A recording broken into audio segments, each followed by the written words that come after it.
Merci de renouveler votre confiance à l'atelier Tout à l'heure vôtre, mesdames et messieurs. Bonsoir et bienvenue aux informations. Les titres. Après 6 mois de formation militaire au centre d'instruction de Bafo, la 4e cohorte du service militaire obligatoire a été présentée au drapeau. Ce jour, les 260 fonctionnaires de l'État se disent prêts à servir la patrie.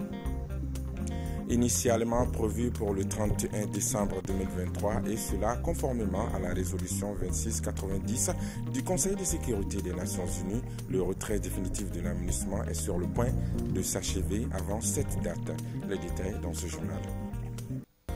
Le collectif pour la défense de la République CDR interpelle les autorités sur le retard du procès de leur guide et porte-parole. En détention depuis mars 2023, Mohamed Youssouf Bachili, alias Rasbach, attend toujours son jugement au niveau de la cour d'appel. Voilà pour le sommaire.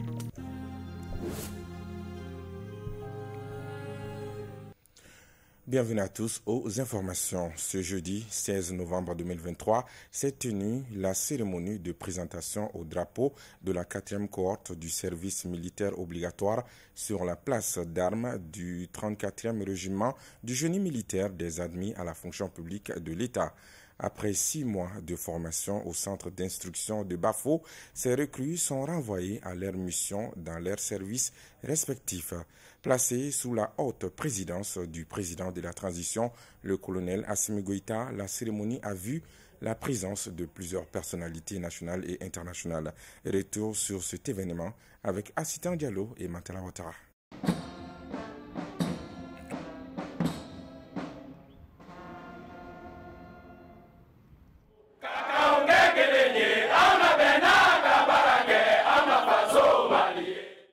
Ils sont 260 recrues, dont 28 femmes, composant la 4e cohorte de fonctionnaires de l'État ayant suivi une formation militaire au niveau du service national des jeunes. Formation physique, civique et professionnelle, ils ont tout fait durant le séjour au camp de formation militaire à Bafo. Ils ont également, à travers un programme d'instruction civique, appris à connaître, à aimer et à comment servir loyalement leur pays. En tant que fonctionnaire, vous êtes psychologiquement préparé et physiquement apte à servir partout où le besoin se fera sentir. Ainsi, après 6 mois de formation sur la tactique, la topographie, l'armement, la sécurité militaire ou encore la formation civique, ces nouveaux fonctionnaires se disent désormais prêts à servir le pays partout où besoin se fera. Que tu aies suivi le service national des zones ou pas, que si l'État a besoin de toi, tu dois être prêt à le défendre. Alhamdoulilah, nous avons déjà suivi les formations, nous avons vraiment aujourd'hui les compétences pour pouvoir servir du mieux que nous pouvons. Et nous sommes prêts sincèrement à servir. C'était vraiment pas facile, j'avoue. Et moi, j'avais une condition quand même spéciale parce que j'avais un petit enfant que j'ai amené avec moi. Mais les instructeurs ont été compréhensifs. On a appris le sens du devoir militaire. On a appris le sacrifice ultime et je pense que nous sommes vraiment prêts pour bien servir notre pays. Et du côté des proches, c'est un sentiment de fierté. Bon, au départ, comme lui il est handicapé, bon, ça m'a un peu laissé réfléchir. Je me disais, est-ce qu'il pourra tenir? Après la formation, j'ai vu qu'il a totalement changé. Sur le plan comportemental. Mettre les valeurs acquises en pratique et être des citoyens exemplaires au service de la nation. Tel est le message du ministre de la Jeunesse, chargé de l'instruction civique et de la construction citoyenne à ses recrues. Vous aurez au final appris la discipline, la soumission, la responsabilité, la ponctualité et l'assiduité au travail, l'esprit de sacrifice et l'amour du pays. En un mot, l'exemplarité comme code de conduite. Ces connaissances, vous devez les entretenir, les valoriser et reprendre votre savoir-faire et savoir-être au bénéfice de vos administrations et des usagers du service public. Ces recrues ont prêté le serment d'être des citoyens patriotes, promptes à répondre à l'appel de la nation. La cérémonie a également été marquée par un défilé de troupes. Initialement prévu pour le 31 décembre 2023 et cela conformément à la résolution 2690 du Conseil de sécurité des Nations Unies, le retrait définitif de la mission multidimensionnelle intégrée des Nations Unies pour la stabilisation au Mali MINUSMA est sur le point de s'achever avant cette date. Selon certaines informations sur le sujet, au lieu du 31 décembre 2023, la MINUSMA pourra achever son retrait du Mali le 9 décembre 2023. Le point avec Ouidraogo Maimouna. Le calendrier du retrait définitif de la MINUSMA du Mali risque d'être une fois de plus chamboulé. Après le départ précipité de son camp de Kidal, de nouvelles dates circulent sur l'achèvement de la mission onusienne au Mali. Selon ces informations, au lieu du 31 décembre 2023, comme prévu par la résolution 2690 du Conseil de sécurité des Nations Unies, la fin de la MINUSMA serait programmée pour le 9 décembre 2023 au lieu du 31 du même mois. Ainsi, pour les autres sites encore opérationnels, le retrait serait ainsi programmé la fermeture de l'emprise d'Ansongo au nord le 18 novembre 2023 et pour Mopti au centre, ce serait le 8 décembre 2023. Quant aux sites de Bamako, Gao et de Tombouctou, ils resteront ouverts pour la liquidation des matériels. Le désengagement actuel de la MINUSMA s'inscrit dans le cadre de la résolution 2690 du Conseil de sécurité des Nations Unies adoptée le 30 juin 2023. Depuis cette date, plusieurs emprises de la MINUSMA ont été remises aux autorités maliennes conformément à cette résolution et d'autres ont été arrachées après de violents combats entre les FAMA et les groupes armés de la CMA.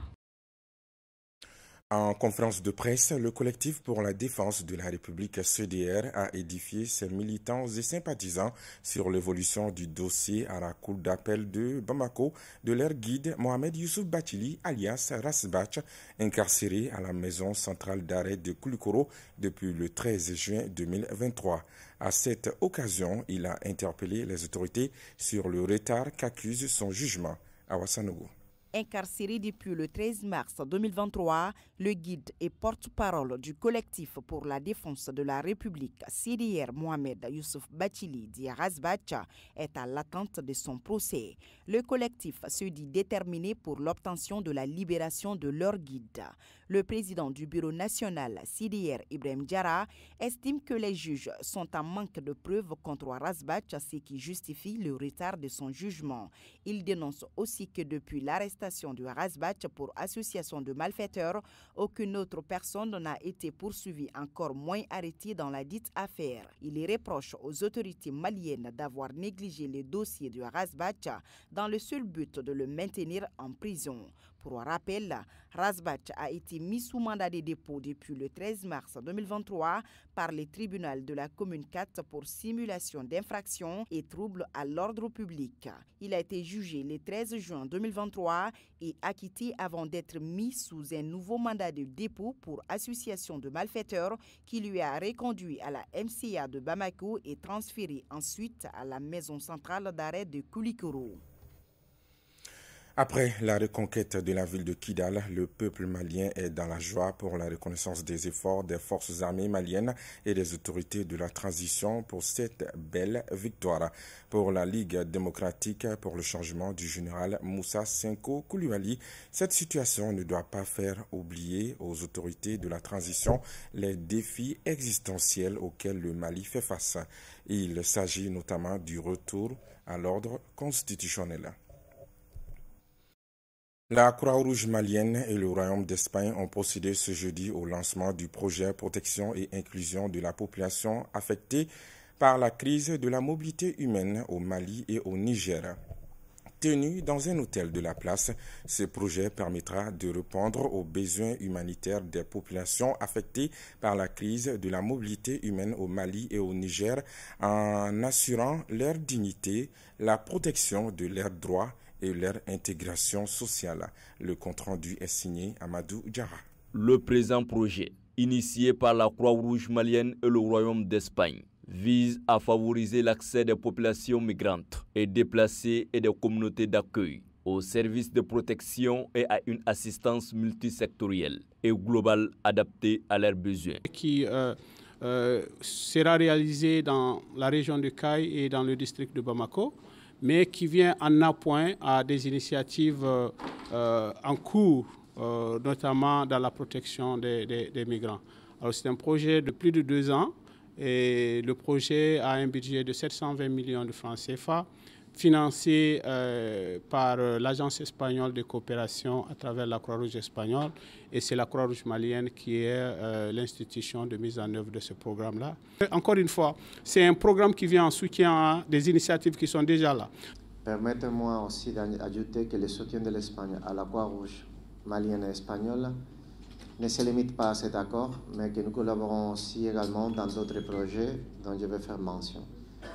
400 millions CFA pour soutenir les personnes déplacées et les communautés d'accueil à la région de Ségou. 524 millions CFA pour la protection et la prise en charge globale des femmes migrantes, femmes déplacées et victimes de violences basées sur le genre dans la région de Caille. Présente à la cérémonie, la représentante du ministre des Maliens établi à l'extérieur et de l'intégration africaine a rassuré les initiateurs du présent projet de la disponibilité et l'engagement de son département pour sa mise en œuvre au Mali.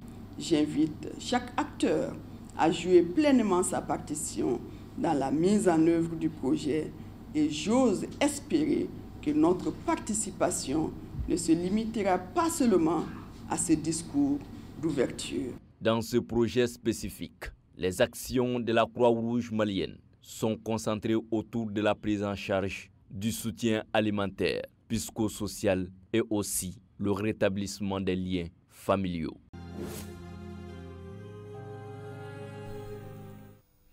Après le Burkina Faso et la Côte d'Ivoire, le Mali accueille la 4e édition de la caravane de sensibilisation en faveur de la justice climatique, organisée par la caravane ouest africaine de la Convergence globale des luttes pour la terre et l'eau COP des communautés.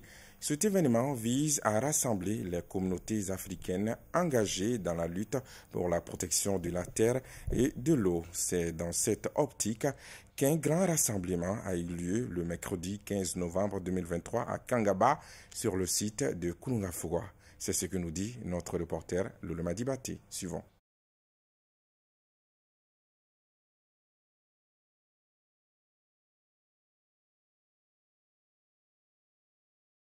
C'est le site de Kouroukanfouga qui a servi de cadre à cette rencontre annuelle de la caravane ouest africaine de la Convergence globale des luttes pour la terre et l'eau.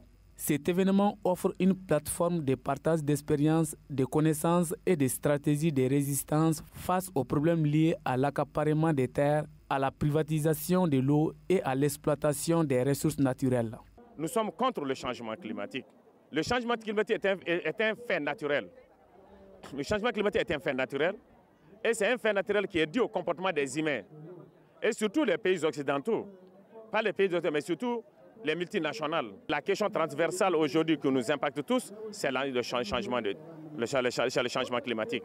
Et ça, c'est un autre danger. Et pour cet autre danger, nous devrons nous retrouver ici à Kouroukanfouga, valoriser Kouroukanfouga, et dans ce même Kouroukanfouga, trouver des vraies solutions. Et ce sont ces vraies solutions qui sont apportées auprès de nos décideurs à Dubaï, à la COP28. 14 pays et 24 caravaniers ont répondu à cette 4e édition du COP.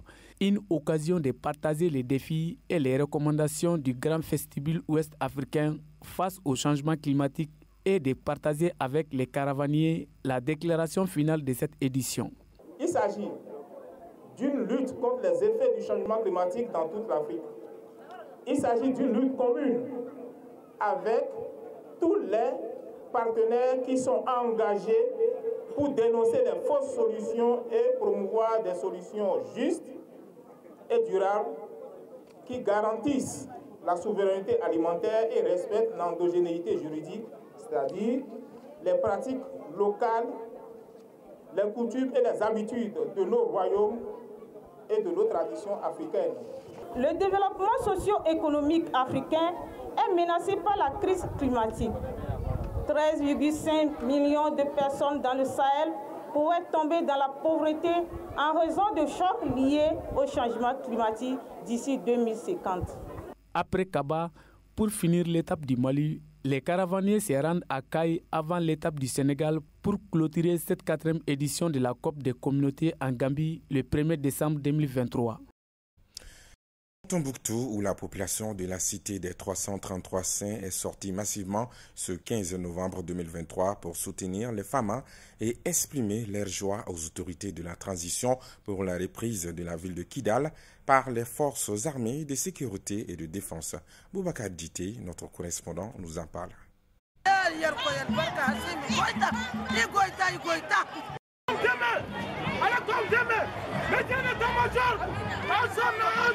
24 heures après la victoire triomphale de Fama à Kidal, la place symbolique de l'indépendance de la cité de 333 saints a été prise d'assaut par une marine humaine pour soutenir les Fama. Nous sommes à la place de l'indépendance pour remercier le Fama et le colonel Assimi Goïta. On veut que l'armée Mali reste toujours à Kidal. Aujourd'hui c'est la joie, aujourd'hui c'est la fête. Vraiment, moi je dis carrément que ce n'est pas Kidal qui est libéré aujourd'hui, c'est Tombouctou qui est libéré. Nous sommes là ce soir pour vraiment fêter la victoire de l'armée. La victoire de l'armée, quand on essaie de voir, c'est une victoire de forme. Après une dizaine d'années, donc c'est une fierté de sentiments et de résilience qui nous anime pour le faire aujourd'hui. Donc nous rendons grâce au Dieu, à bon Dieu, nous rendons grâce à nos forces de sécurité, nous rendons grâce aussi à les 5 colonels. La joie est immense, les attentes sont nombreuses. Maintenant qu'on a eu notre territoire, alhamdoulilah, on remercie bon Dieu, on remercie le président malien actuellement. On nous dit de vraiment penser à la jeunesse tombouctienne et la jeunesse. On attendait à ce que les enfants, le chômage puisse diminuer à un certain niveau, l'épanouissement des femmes, l'accompagnement et l'assistance aussi pour le développement du Mali. Je demande à nos autorités, au président de la transition, au premier ministre et à son équipe, vraiment de se diriger vraiment vers le développement. Le développement, c'est ça notre inquiétude. On a vraiment besoin de ça. Vivement un développement durable dans une région à la porte du désert, dans un Mali en paix. Et dans le cadre de la mise en œuvre de son projet, professionnalisation et mise en réseau des acteurs de la protection de l'enfant, de l'État et de la société civile au Mali, le groupe de recherche Action pour les droits de l'enfant ONG GRADEM a organisé un atelier de restitution le mardi 14 novembre 2023 à Ségou. Il s'agissait de présenter aux participants les conclusions, les recommandations et l'évolution externe du projet BMZ 5. Mohamed Lamine Sourouba nous en parle.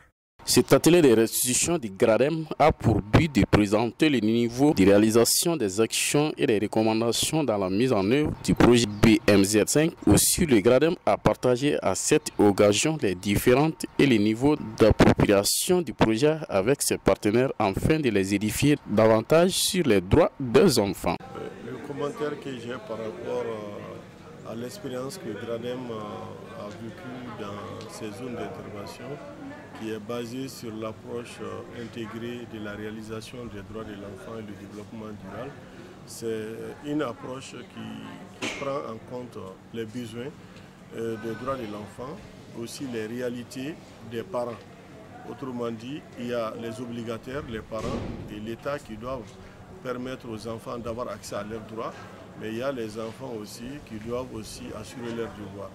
Alors vu que la pauvreté est dans nos milieux, nous avons combiné les deux, l'information et la sensibilisation sur les droits de l'enfant dans les langues locales, mais aussi développer des stratégies pour que les parents, les familles puissent avoir des revenus. À cette occasion, le GRADEM a mis à la disposition des communautés, des acteurs de protection, des autorités locaux et des pouvoirs publics un support de communication et de plaidoyer pour une meilleure promotion des droits des enfants au Mali. Pour se faire des revenus, nous avons pris des approches qui marchent déjà, telles que le tekreni, telles que les tontines, mais nous les avons combinées autour des droits de l'enfant. Autrement dit, ces groupements de femmes, chaque groupement doit avoir obligatoirement un premier responsable qui est une femme. Et dans le bureau, il ne peut y avoir que 2 hommes, un bureau de 8, et ils doivent travailler à mettre ensemble les ressources financières, autrement dit, faire des cotisations et se rendre service. Cette initiative du groupe de recherche Action pour les droits des enfants au Mali vise à renforcer sa visibilité et celle de ses partenaires pour une meilleure promotion et protection des droits des enfants au Mali et de dégager des recommandations et perspectives pour un autre projet similaire. Et cette dernière information avant de boucler ce journal, le Mali a décroché ce jeudi 16 novembre 2023 sa qualification pour le 8e de finale de la Coupe du monde des moins de 17 ans en Indonésie. Les cadets maliens se sont imposés face aux Canadiens par le score de 5-1. Bonne chance donc pour la suite. Et la grâce de Dieu soit sur notre beau pays, le Mali. Amen. Excellente soirée à tous. À très bientôt.